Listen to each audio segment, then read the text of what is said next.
এই মুহূর্তে আমরা নাগলবান এলাকাতে আছি, ডাঙ্গাপাড়া এলাকায়। ওখানে একটি খুব দুঃখজনক ঘটনা ঘটে গেছে। তো দেখতে পাচ্ছেন অনেক মানুষজনই আছে।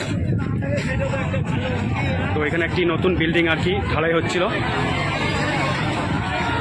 হঠাৎ করে বিল্ডিংটি ঢালাই সহ দেখতে পাচ্ছেন ভেঙে পড়েছে। পুরো বাড়ির ঢালাইটি ভেঙে পড়েছে। একটি ছেলে 17-18 বছরের, বাগমারা বাড়ি।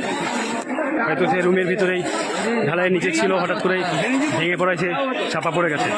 তো এই মুহূর্তে তল্লাশি চলছে।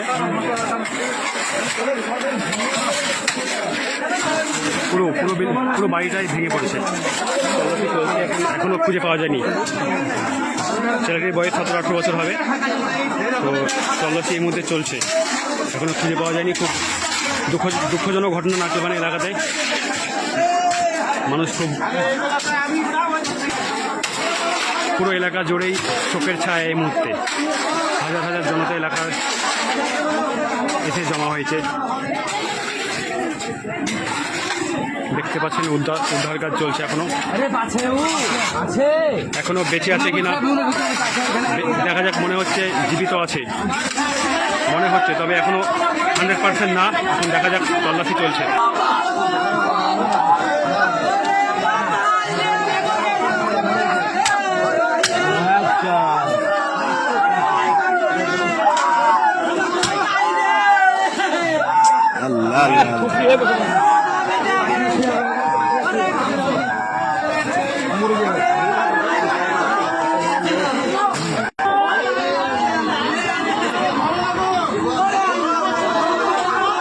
তল্লাশির কাজ চলছে, তবে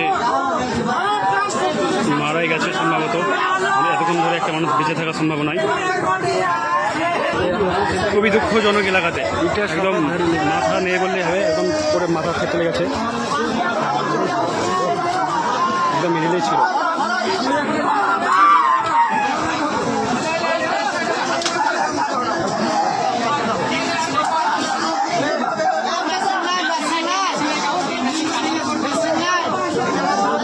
পুরো এলাকা জুড়ে শোকের ছায়া নাগলবান চত্বরে। অনেক মানুষ এসেছে, সবাই হতাশায় আক্রান্ত। একটি ভয়ানক দুঃখজনক ঘটনা ঘটে গেছে।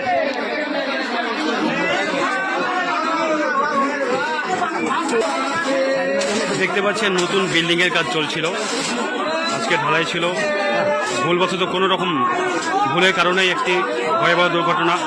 পুরো বিল্ডিংটি ঢালাই চলাকালীন অবস্থাতে ধসে পড়েছে।